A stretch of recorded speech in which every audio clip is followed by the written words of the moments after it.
Om Shruti Smriti Purananam Alayam Karunalayam Namami Bhagavat Padam Shankaram Loka Shankaram Shankaram Shankaracharya Keshavan Bhadarayanam Sutra Bhashya Krital Vande Bhagavantal Punaf Punaha Sadashiva Samarambhan Shankaracharya Madhyaman Asmadacharya Pariyantam Vande Guru Paramparam. Om Sahana Vavatu Sahana Bhunaktu Sahaviryam Karavavahai Tejasvinavaditamastu Vitvishavahai. Om Shanti Shanti Shanti. Om Parthaya Pratibodhitam Bhagavata Narayanena Swayam Vyasena Gratitam Purnana Munina Madhye Mahabharatam Advaitam Ritavarshinin Bhagavatim Astadashadhyainim Ambatva Manusam Dadami Bhagavad Gita Bhavadveshini Namostu te Vyasa Vishala Buddhe Purlara Vindaya Tapatra Netra Yena Tvaya Bharatataena Purnaha Prajvalito Jnana Mayaf Pradipaha Prapani Parijataya Totra Vetre Kapanaye Jnana Mudraya Krishnaya Gita Mritadurhe Namaha Sarvopanishadu Gavaha Dogdha Gopala Nandanaha Parto Vatsa Sudhi Bhokta Dugdam Gita Mritan Mahate Vasude Vasutam Devam Kamsachanura Mardanam Devaki Paramanandam Krishnan Vande Jagat Gurum Bhishma Drona Tata Jayadrata Jala Gandhara Nilotpala Saryagrahavati Kripena Vahani Karnena Velakula Ashwatthama Vikarna Gura Makara Duryodhana Vartini Sotirna Kalupanda Vairananadi Kaivartaka Keshavaha Parasarya Vacha Sharuja Mamalam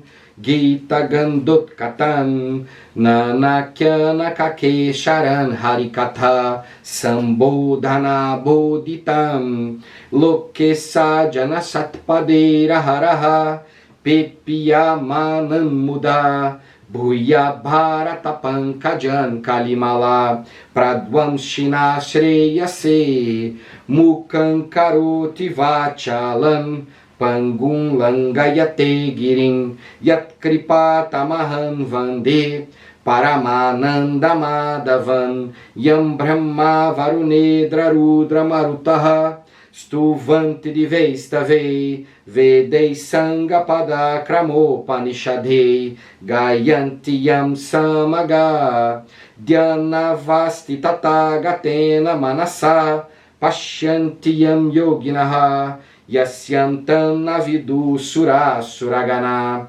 Devaya Tasmai Namaha. Então, beleza. Capítulo 12 da Gita, o melhor capítulo. O capítulo que, se a gente compreender, se a gente compreendeu tudo que foi dito até aqui e compreendeu o que está sendo dito nesse capítulo, você vai conquistar esse Paranshanti, esse estado de paz que não tem uma comparação com nada que no mundo possa te proporcionar.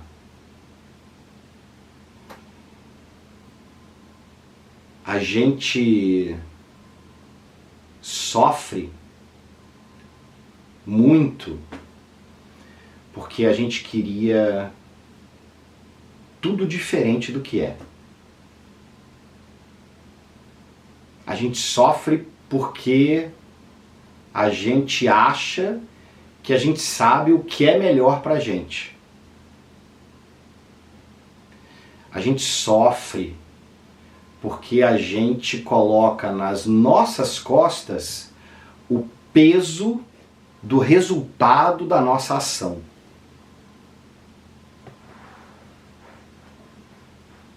Essa combinação, que é fruto da ignorância,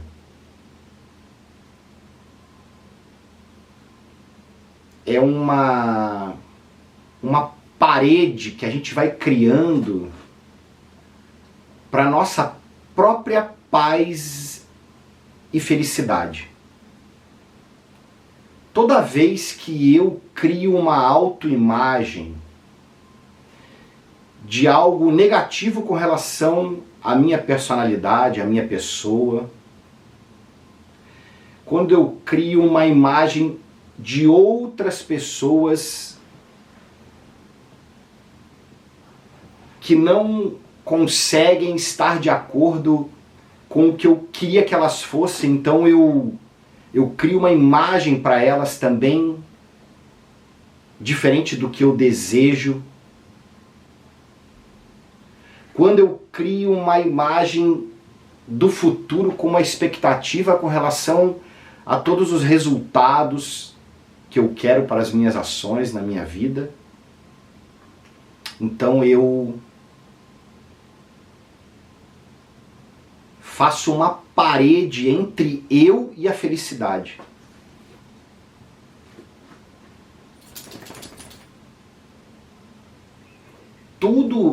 Todas essas criações da minha mente são falsas.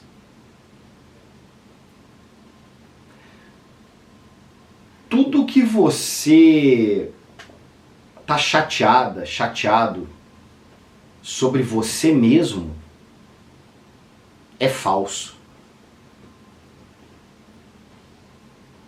Eu queria ser mais inteligente. Eu queria ser mais dedicado. Eu queria ser mais controlado.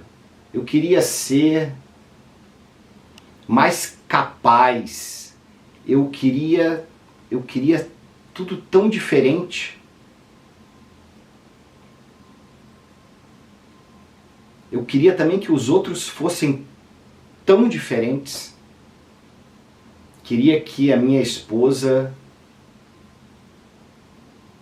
visse o mundo como eu vejo. Vê se é possível um negócio desse. Acertasse tudo que eu desejo. Se visse o mundo como eu vejo, a gente ia concordar em tudo. Queria que os meus filhos pensassem como eu, tivessem os mesmos gostos que os meus.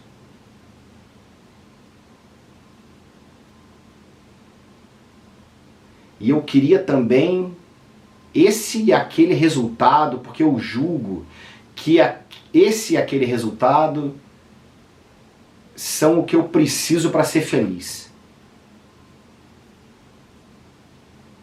Então esse conjunto de projeções e expectativas me afastam daquela pessoa simples e satisfeita que eu sou. Se eu tirar de jogo todas as minhas insatisfações, basicamente eu sou uma pessoa satisfeita, em paz. Uma pessoa que vive a vida satisfeita com tudo o que está acontecendo, satisfeita consigo mesmo, satisfeita com seja lá o que vier no futuro para mim, essa pessoa está em paz. Nada incomoda. Nem o que veio, nem o que vai vir. Nada é capaz de tirar a minha paz. Isso só é possível se você se tornar um devoto, uma devota. Um yogi que reconhece o divino.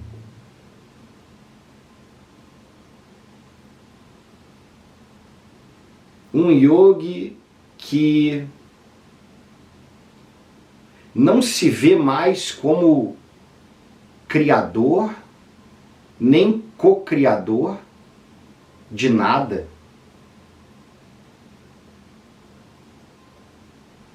Um yogi que não busca mais isso ou aquilo para ser feliz.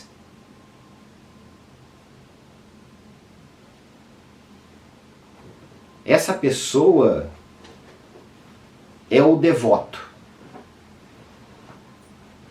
Então, para que eu possa chegar nessa etapa da minha busca espiritual, da devoção, eu tenho duas opções, que é o que a gente começou a falar na aula passada. Só duas opções, não 3 opções. 2 opções, para facilitar. Se tivesse 3 ou 4 ou 5, a gente ia ficar numa maior dúvida, né? 2 opções já não é mole. As opções são: ou você vai viver a vida em sociedade, uma vida de ação, uma vida de responsabilidades, ou você vai abrir mão de tudo. Abrir mão do nome, da família, de todos os bens, de todas as... de tudo aquilo que te limita de qualquer forma. Ou seja, para que eu consiga conquistar a visão do divino, que vai me levar ao relaxamento total relaxamento, Paramshanti é essa vida de karma yoga, de ação, ou de sannyasi, de renúncia. Arjuna, assim como nós, quer esse relaxamento. Quer o relaxamento e segue em dúvida a respeito do caminho que ele deve escolher.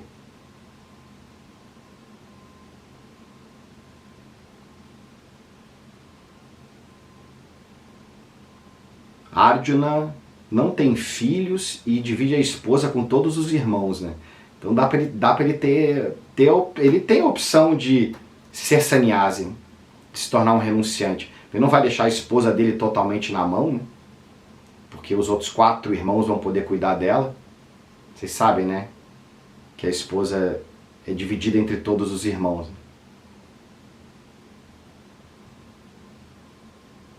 Um dos irmãos falou para a mãe: Mãe, achei uma pessoa incrível.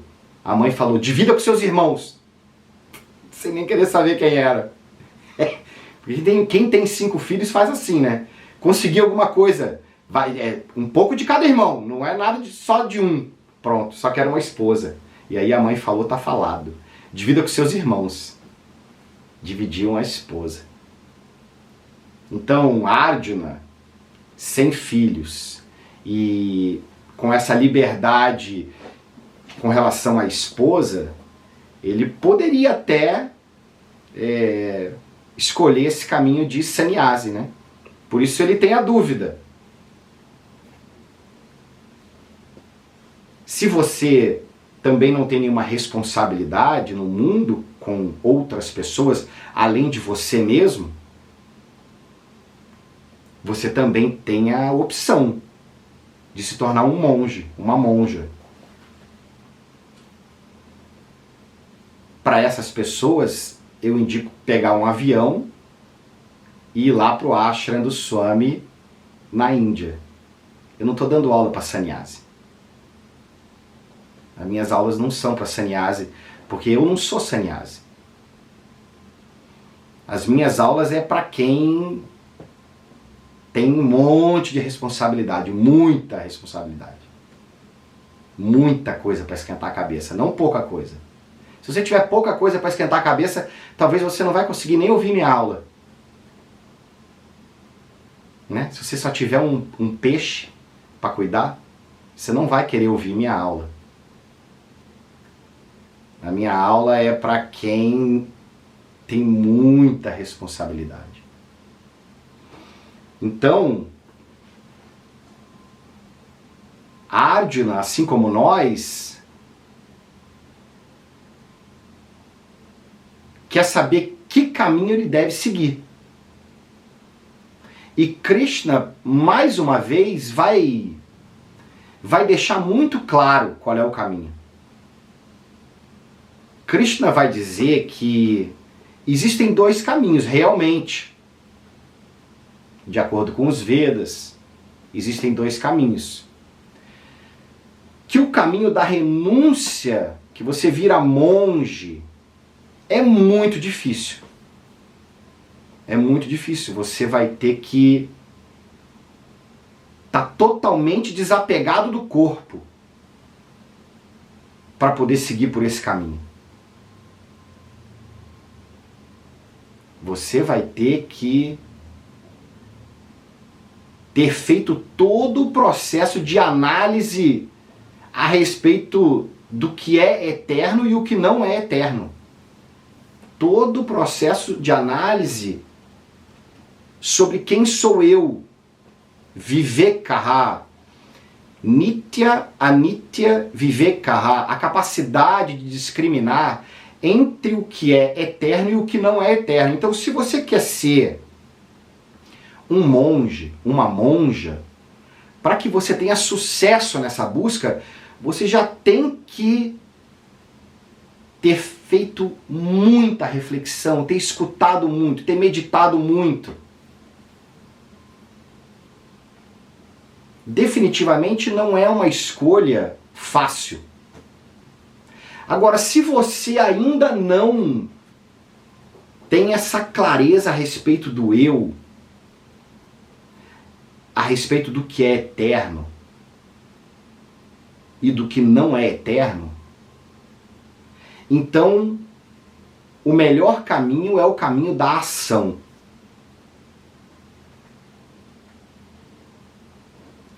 Olha só que interessante. A gente na Bhagavad Gita, a gente vem falando sobre a ação desde o começo da Bhagavad Gita. Desde o começo, Krishna está mandando a gente ir para a vida, e assumir responsabilidade, e trabalhar, encarar a vida de frente, sem correr, em harmonia com os seus papéis.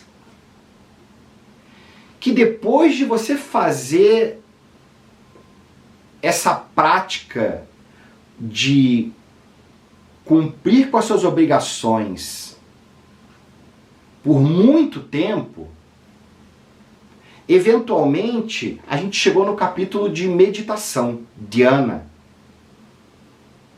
Capítulo 6, né? Depois de você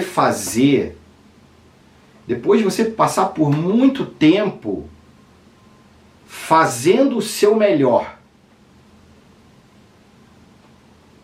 e recebendo o resultado da sua ação como um presente, então, eventualmente, você vai alcançar um estado mental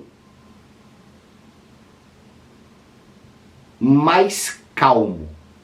Você vai conquistar uma mente aonde você vai ser capaz de pensar antes de agir, olhar para a mente, observar a sua mente, observar as situações do mundo, pensar antes de agir, ver o que é o adequado, o que é o Dharma, o que é o justo naquele momento da minha vida. Depois de muitos anos agindo assim, essa mente vai meditar naturalmente. Lá no capítulo 6, a gente está falando de Bhakti no 12. Então, se o yogi está há 12 capítulos, ou há 12 anos, vivendo essa vida de ação, fazendo tudo o que tem que ser feito, não deixando nada para trás, meditando, recebendo o fruto como um presente de Deus e, portanto, conquistando uma mente muito mais equilibrada do que era antes. Samatvam. Mas essa mente equilibrada, samatvam, não é param shanti, a paz absoluta ainda. É uma etapa. Fruto do yoga, samatvam, uma mente equilibrada. Depois de você fazer tudo comparando com você, sem comparar com ninguém. A gente não está comparando ninguém com ninguém. Não existe comparação. Cada indivíduo é igual. Ninguém tem outro dedo como esse aqui. Vai lá no banco, põe o dedo, sai o dinheiro. Não tem outro dedo igual. Teve agora no Rio de Janeiro essa semana, não sei se vocês estão sabendo, o filho cortou a mão da mãe e levou no banco 24 horas. Teve. Além da moça que levou o velhinho morto para sacar dinheiro também no banco. Tudo isso acontece. Tirou a mão. Por quê? Porque ninguém tem uma digital igual a essa aqui. Então ninguém pode se comparar com ninguém. Eu só posso me comparar comigo mesmo e dentro da minha vida, da minha história de vida, eu faço o meu melhor. Eu cumpro com os meus papéis, eu medito por muitos e muitos e muitos anos. Até eu conquistar o fruto da ação. O fruto da ação perfeita. Para poder chegar no Bhakti. Você não vai começar a sua vida de yoga como um devoto. Uma devota, eu me entrego. Eu estou com a guarda baixa e no colo do divino. Totalmente 100% relaxado. Não dá para você fazer dessa maneira, porque se você fizer dessa maneira, você vai deixar de fazer as suas ações, as suas obrigações.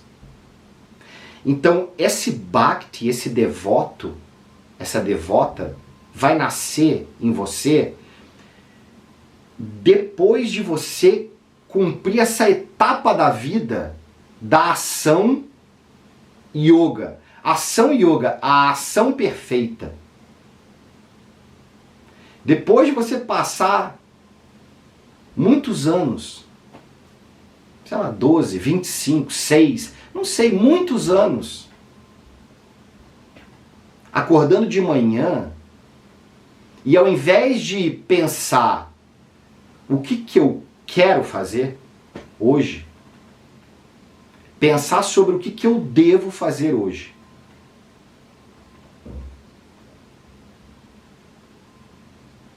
E aí conquistar a ação, conquistar o controle sobre os seus próprios desejos.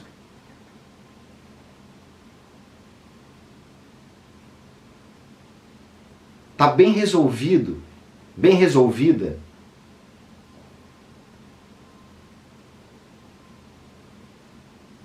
com essa conquista, você vai ser capaz de reconhecer que tudo que existe é o divino. Tudo que existe é o divino. E se tudo que existe é o divino, e não tem nada fora do divino, e o divino Ishvara é a ordem,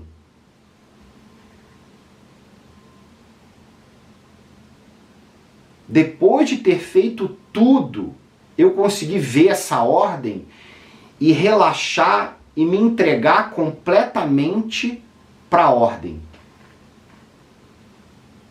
O devoto que Krishna está começando a pintar aqui para a gente é uma pessoa que consegue relaxar totalmente, entregando toda a sua vida para Deus.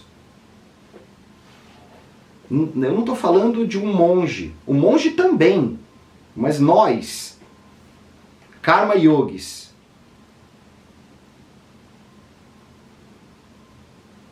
eu ser capaz de olhar para o mundo e ver, por exemplo, que todas as pessoas que me irritam foram feitas especialmente para me irritar. Elas não têm a opção. Elas foram feitas por você mesmo. Para ser aquela pessoa maldita que faz exatamente o que me irrita. Exatamente. Como que ela é capaz de falar aquilo? De todas as respostas do mundo, essa seria a pior. Ela vai falar aquela pior de todas. A pior das respostas. A pior das ações. E o bhakta, o devoto, vai olhar para essa pessoa e vai rir, reconhecendo Deus. Reconhecendo o divino naquela dificuldade, naquele problema. Na hora, não anos depois. Anos depois, o Karma Yogi já consegue. O Karma Yogi tem uma mente que é capaz de olhar lá para trás e ver, nossa, quando isso aqui aconteceu, parecia que a minha vida ia acabar. E daí, anos depois, eu reconheço que aquilo foi ótimo. Mas na hora eu sofri muito. Mas o Bhakta não sofre mais. O Bhakta, na hora que acontece, relaxa.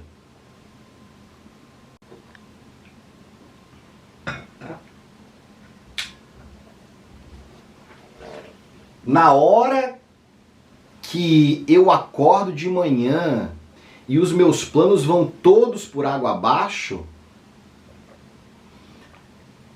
o Bhakta vê o divino e ri. Sabe que aquilo que está acontecendo é uma obra perfeita.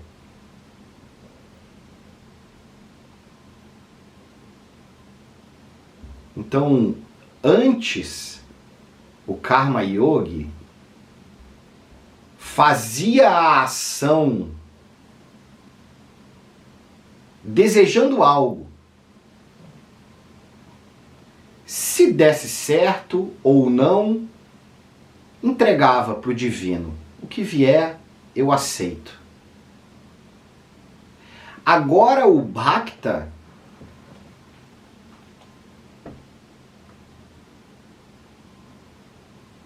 não é mais o agente da ação.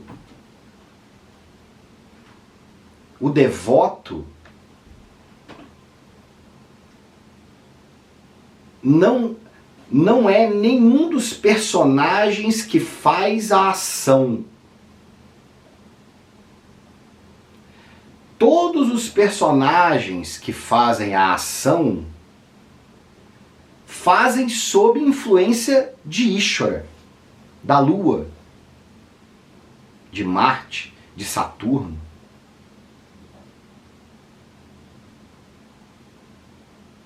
O devoto é aquele que vem antes dos papéis.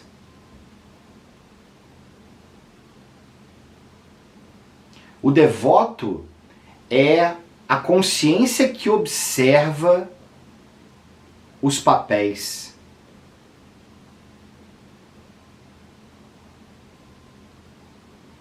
Então vamos seguir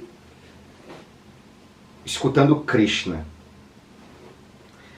Arjuna perguntou: o que é melhor?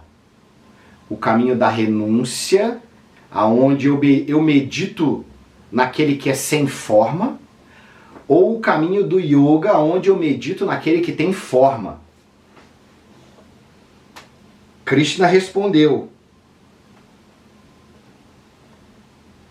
que quem medita naquele que não tem forma alcança ele, mas é muito difícil. É o caminho mais difícil. Aí ele vai dizer aqui por que é o caminho mais difícil se tornar um monge. E por que a fase de monge só vem com 75 anos de idade. E não tem motivo para a gente antecipar. Eu não preciso antecipar essa fase. Porque as fases que eu vou viver da minha vida antes são maravilhosas. A fase do Karma Yogi, enquanto eu estou produzindo, depois, quando eu me aposento, depois dos 50 anos, e até virar monge com 75, todas essas fases são maravilhosas e são necessárias. E os Vedas apresentam elas porque elas são necessárias, não para eu pular a fase nenhuma.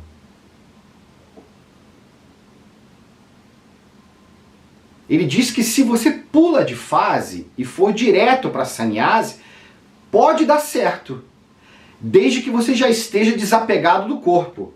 Ó, ele diz, a dificuldade, no verso 5, que é onde a gente parou, a dificuldade é maior para aqueles cuja mente está comprometida com a busca do não manifesto, que é quem quer reconhecer o divino sem forma, que é uma maneira de você apontar para o renunciante.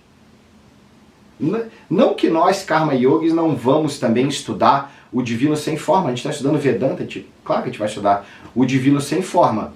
Mas o renunciante é só dedicado a isso. Acorda de manhã estudando Vedanta e vai dormir de noite estudando Vedanta todos os dias, até entender. Então, para essa pessoa,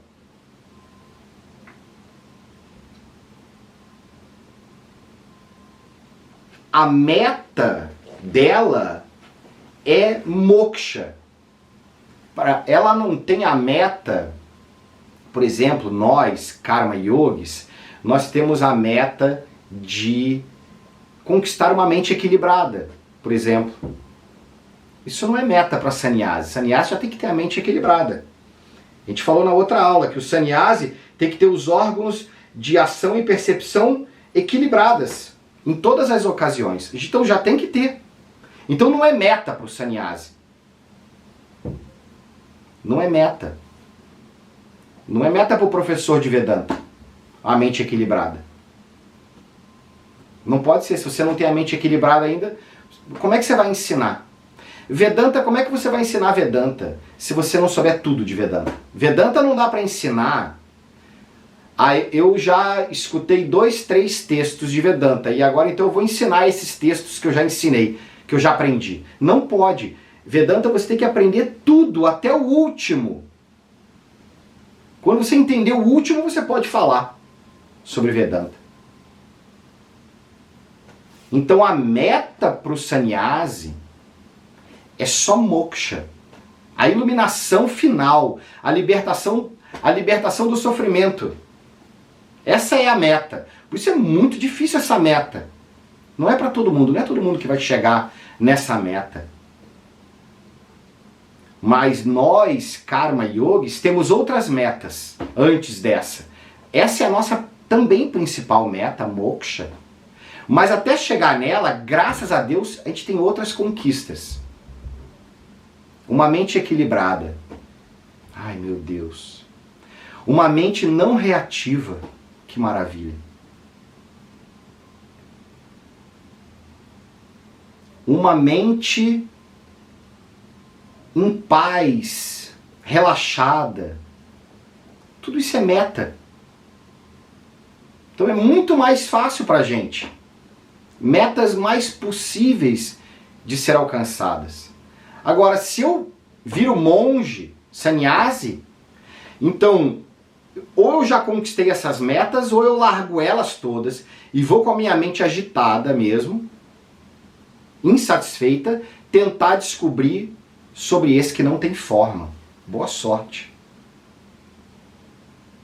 Primeiro grupo de brasileiras que chegar no ashram, o Swami perde a linha.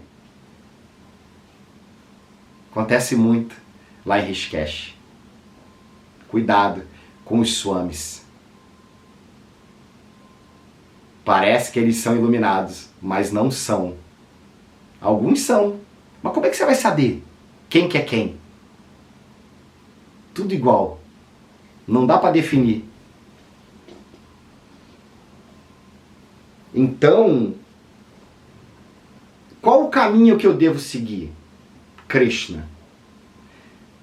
Eu quero moksha, eu quero muk. Muk é a liberdade, a liberação. Eu quero parar de me sentir limitado e que me falta. É isso que eu quero. É isso que todo mundo quer.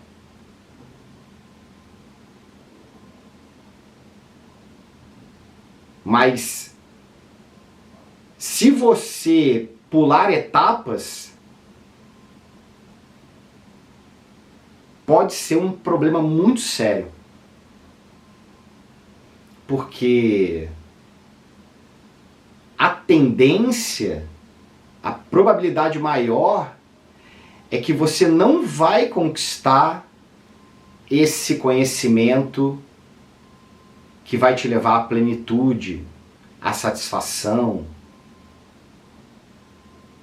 O mais provável é que você vai desistir no meio do caminho e vai falar que Yoga e Vedanta, na verdade, não funcionam. Eu estou nesse caminho há 20 anos. Sabe quantos professores de yoga eu vi se formando nesses 20 anos? Sabe quantos ainda são professores de yoga 20 anos depois?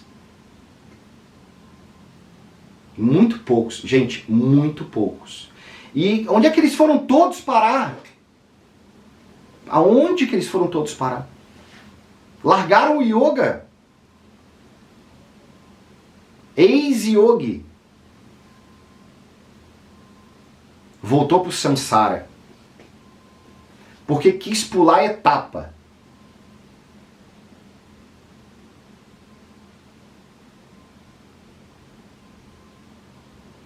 Então, Krishna vai falar pra gente que o melhor caminho é o caminho da ação.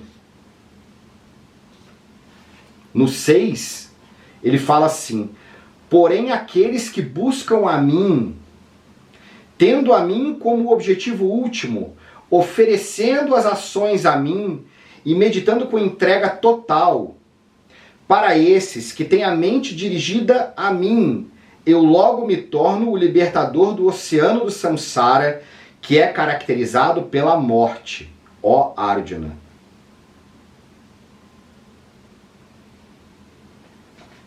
Então, o Karma Yogi é aquela pessoa que faz a ação perfeita, a ação que cumpre com os seus papéis e com as suas obrigações, mas que sabe, o Karma Yogi sabe que ele não tem controle do resultado das ações. Então, eu posso ser o melhor vendedor do mundo e não vender nada. E eu posso ser um péssimo vendedor e vender muito.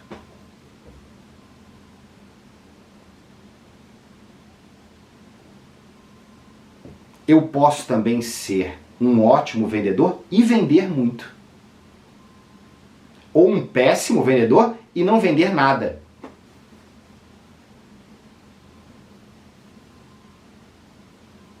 O que está no seu controle, você é capaz de fazer alguma coisa a respeito. Então, se você precisa vender, o que está no seu controle? Ser a pessoa mais preparada, ser a pessoa mais dedicada, a pessoa mais honesta, a pessoa mais transparente, a pessoa mais focada. Tudo isso está no seu controle. Se o seu cliente, no dia de receber a proposta de você fechar a venda, quando acordar de manhã, tiver uma DR gigante com a esposa ou com o marido, daquelas que acaba o dia de qualquer um, a culpa é sua da venda não se realizar? Que controle que você tem sobre o que acontece com a outra pessoa?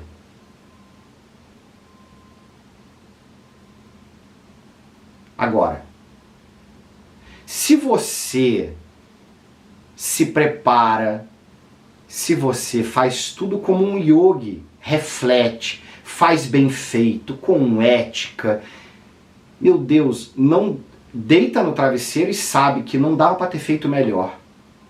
E no dia seguinte, seja lá qual for o motivo, você não vai saber que o teu cliente brigou com a esposa, porque ninguém conta isso. A não ser quem é muito carente, né? Chegar pro vendedor e falar, meu Deus, briguei com a minha mulher hoje. Tem que ser muito carente, né? É raro. Ou talvez nem tão raro. Mas enfim, não dá para você saber. Você não sabe. Vamos dizer que você não sabe.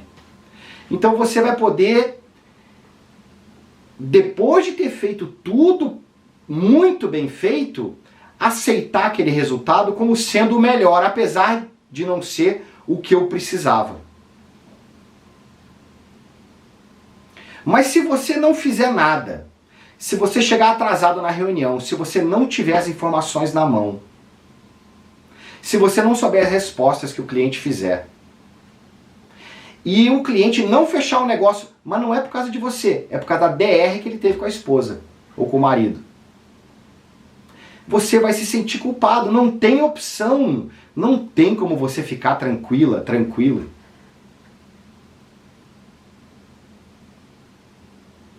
Então, esse que oferece as ações, para mim, é porque é o yogi que faz tudo perfeito. Essa pessoa que faz tudo perfeito, vem o resultado para ela, seja lá qual for o resultado. Não tem resultado bom e ruim. Isso daí é só uma nota que você está dando para o resultado. Que você nem sabe se é bom ou ruim. Essa pessoa, depois de muitos anos praticando essa atitude de fazer o melhor e receber o resultado como um presente, de Deus, essa pessoa eventualmente vai meditar. Então lá no curso de meditação que eu vou dar, que é o mesmo que Patanjali deu para os chegados dele. Como que Patanjali começou o curso de meditação? Ensinando a meditar ou ensinando yamas e niyamas? Porque todo mundo quer pular essa parte. Essa parte de fazer o que deve ser feito por muito tempo. Yama, niyama, abhyasa. É fazer o que deve ser feito por muito tempo. Depois asana. Não, vamos pular essa parte. Vamos direto para o asana, que é mais legal. Não, o que Patanjali ensina é a mesma coisa que Shri Krishna está ensinando aqui pra gente. Que o Karma Yogi, que vai se tornar um devoto e vai conquistar o relaxamento total eventualmente, é aquela pessoa que, como fruto de uma vida de yoga, conseguiu meditar. Como fruto de uma vida de yoga, eu vou ensinar a meditar. Não, eu posso ensinar primeiro que você deve cumprir com as suas responsabilidades, cara. Não tem quem medite com um monte de culpa no coração.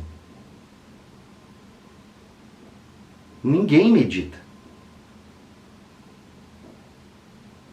A gente pode ensinar dharana, pranayama, pratyahara, né? Concentração, a respiração, introspecção dos sentidos, para quem está culpado.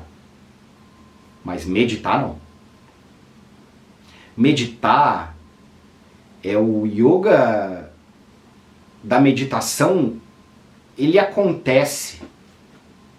É igual o amor. De repente você se apaixona.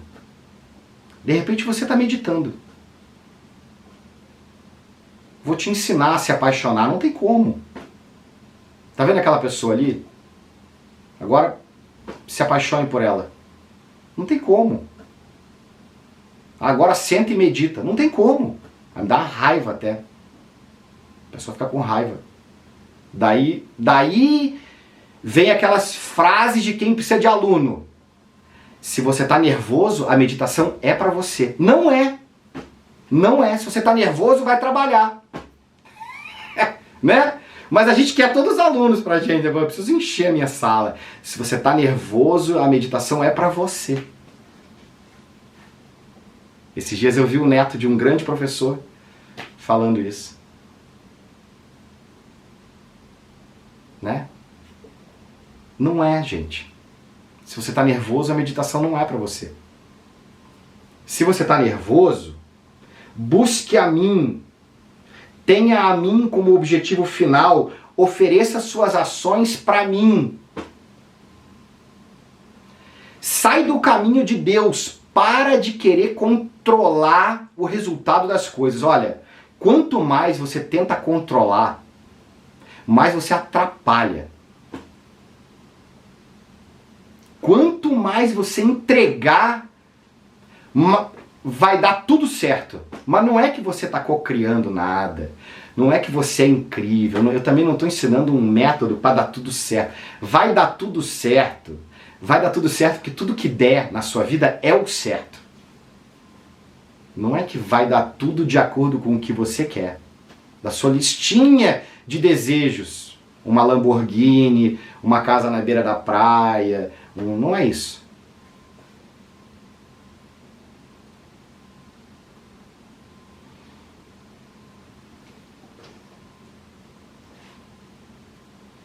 Para quem tem a mente dirigida a mim, então para quem vive a vida com essa visão do divino o tempo todo presente. Essa visão do divino presente. Tudo que eu estou fazendo, eu estou pensando. E quando eu faço, eu relaxo e entrego.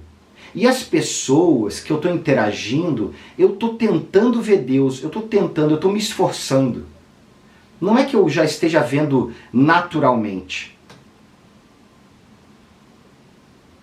Mas eu vou começar a perceber que as pessoas estão fazendo exatamente o que eu não queria que elas fizessem. Parece até que elas sabem. Eu começo a perceber uma lógica, uma inteligência, até por trás dos problemas, das preocupações.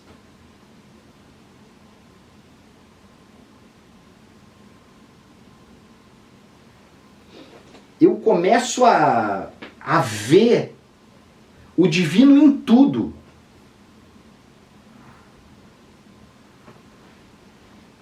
Quando eu vejo o divino em tudo,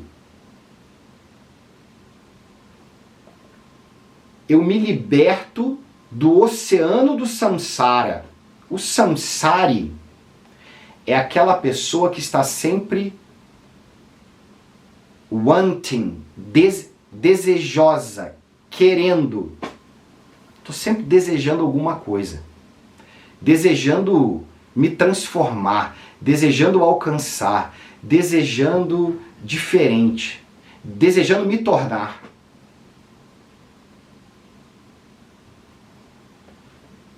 A pessoa desejosa é o samsari. Esse conhecimento vai me livrar dessa pessoa desejosa.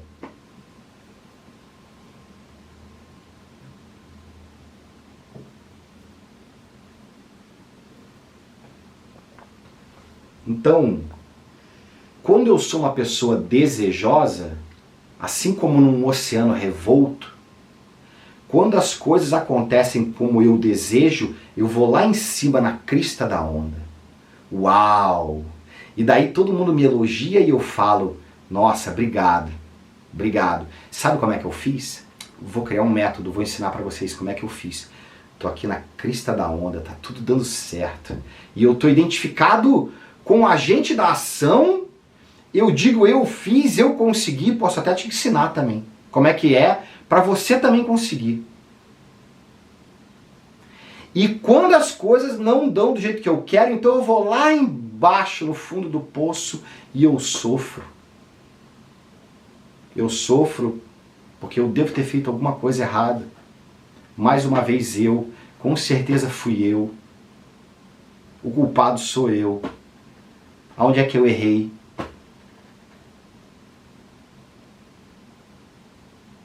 O devoto, o yogi, é aquela pessoa que, conquistando a satisfação em si mesmo, não precisando mais do mundo, do resultado das coisas para eu me achar incrível, porque tudo o que acontece na minha vida é um presente de Deus, não sou eu que faço. Se eu tô lá no alto e tá dando tudo certo, eu não sou incrível. Eu tô colhendo os frutos que eu ia colher se eu fizesse tudo errado também.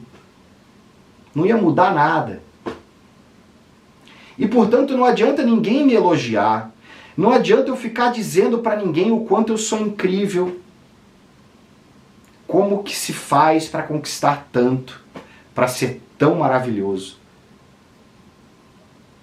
E quando as coisas dão erradas, porque agora, veja só, se eu, quando dá certo, eu consigo reconhecer o divino, então quando der errado, eu também vou conseguir reconhecer o divino. E eu não vou mais viver nesses altos e baixos do oceano do samsara. Quando der errado, eu vou conseguir aceitar. Porque a questão, o meu problema, não é quando dá certo. Quando dá certo, que tá tudo bem, tá moleza, eu não preciso de aula de Vedanta, nem de yoga para isso. Quando dá tudo certo, tá tudo dando certo, eu tô feliz, tô maravilhoso, tô brindando com meus amigos, tô contando para todo mundo como que eu tô incrível, tô postando na rede social, tá todo mundo falando parabéns, parabéns, maravilhoso, lindo, incrível, parabéns, na rede social. Mas para eu ficar bem quando dá errado, eu vou precisar ser capaz de abrir mão de ser o agente da ação de quando dá certo. Para que você pare de sofrer quando dá errado as coisas na vida, você tem que parar antes de dar tapinha nas próprias costas quando dá certo. Não tem outro jeito, cara. Não, quando dá certo sou eu, quando dá errado, entrega foi Deus. Não. Isso não vai funcionar. Então, primeiro, eu preciso fazer o que tem que ser feito. Depois, eu preciso receber o resultado como um presente de Deus, começando quando dá certo. Quando tudo na sua vida é maravilhoso, quando as coisas dão certo, quando está tudo de acordo com o teu desejo, não é você que é incrível.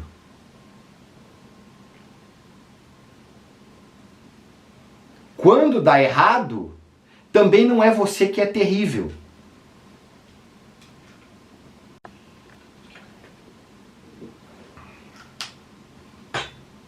Buscando a mim, meditando, entregando, eu me torno o libertador do oceano do samsara.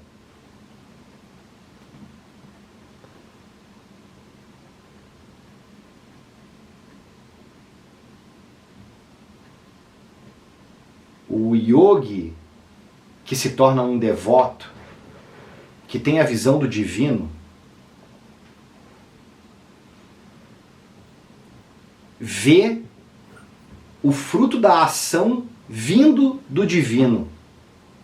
Não vindo de mim, desse personagem, desse intelecto, desse corpo, dessa mente. Essa pessoa deixa de ser desejosa. Passa a ser satisfeita sempre. Essa é a pessoa que é livre do oceano do samsara. A pessoa que é sempre satisfeita. Sabe o que acontece com ela? Ela está sempre feliz. Porque para ser infeliz dá maior trabalho, cara. Você tem que criar um monte de insatisfação. Você tem que desejar um monte de coisa tem que não dar certo. Você tem que estar chateado com um monte de coisa, tem que estar sempre chateado. Sempre insatisfeito, com um monte de coisa. Dá um trabalhão. Se você não tem mais essa insatisfação com relação ao mundo, sem trabalho nenhum, sem nenhum esforço, você vai ser feliz o tempo todo. Porque para felicidade não tem esforço nenhum. Para insatisfação tem muito esforço. O problema é que a nossa mente, a natureza dela, a natureza da mente é a insatisfação. Então eu preciso ir além da mente. Eu preciso saber que a mente ela está fazendo o papel dela. Que é isso, não deu certo, automático ela fica chateada. Mas agora eu tenho um conhecimento que eu dou para a mente e acalmo ela. E assim, conta gotas, uma vida de yoga. Essa pessoa que está satisfeita em si mesmo,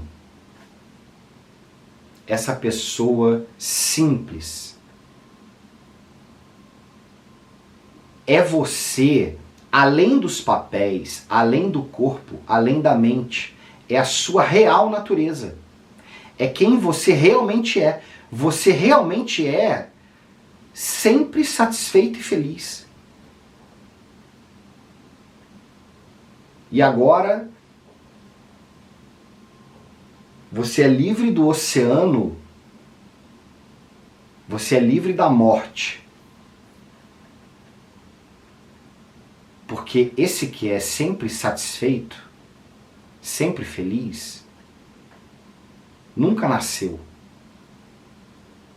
Você não tem como se tornar sempre satisfeito e sempre feliz seguindo o que eu estou falando para vocês. Você já é. O trabalho aqui que a gente está fazendo é de desfazer todas essas insatisfações, essas projeções que fazem você permanecer insatisfeito e infeliz.